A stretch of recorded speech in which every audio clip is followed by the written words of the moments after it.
Alors, bon matin à tous. Très heureuse de vous retrouver et de vous retrouver sans masque, voir vos sourires.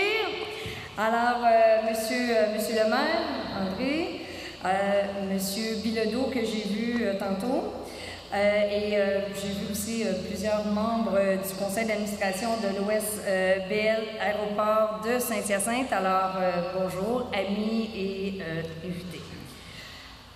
Alors, j'ai le plaisir de vous annoncer que mon gouvernement offrira une aide financière de plus de 3,5 millions de dollars pour l'aéroport de Saint-Hyacinthe.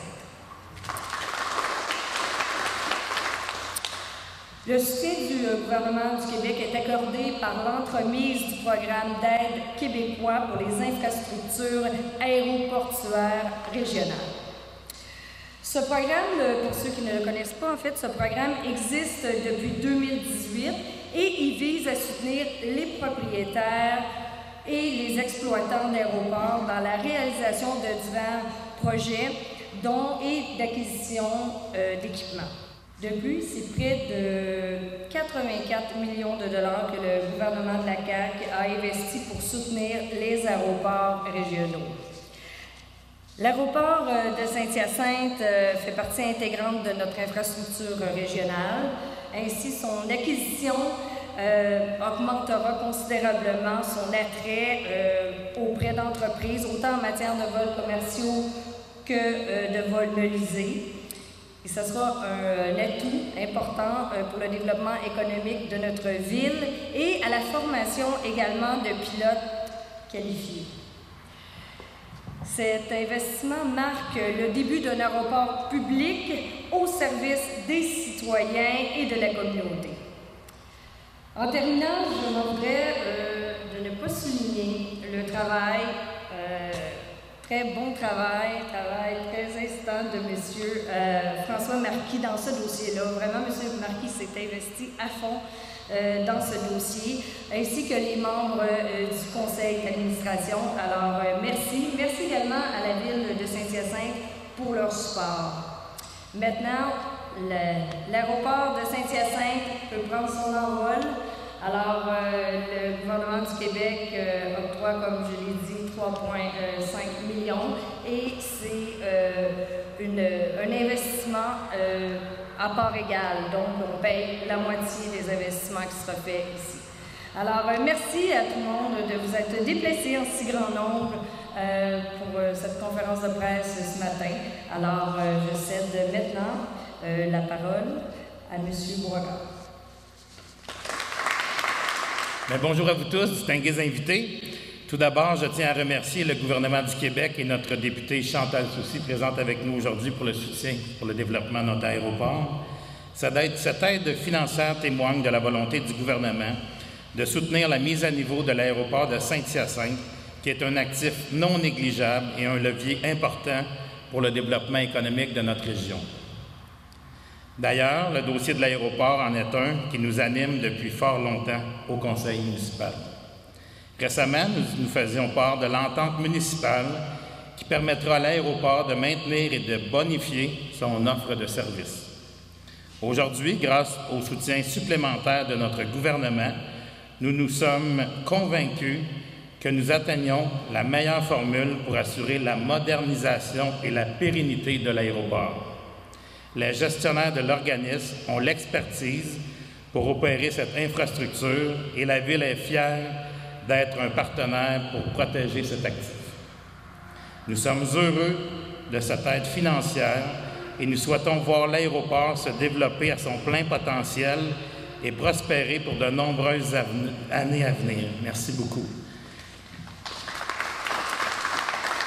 Maintenant, je cède la parole au président de l'OBNL Aéroport de Saint-Hyacinthe, M. François Marquis. Bien, bonjour à tous. À l'instar des personnes qui m'entourent ici, je ne suis pas une figure qui est connue du milieu masculin. Je me présente, François Marquis. Je suis président de l'aéroport Saint-Hyacinthe. Je suis ingénieur de formation. Je suis un homme d'affaires à la retraite. D'ailleurs, ce projet-là m'a tellement animé dans ma retraite là, que Je suis aussi pilote de ligne et surtout passionné par ce projet qui est de remettre en valeur cet aéroport.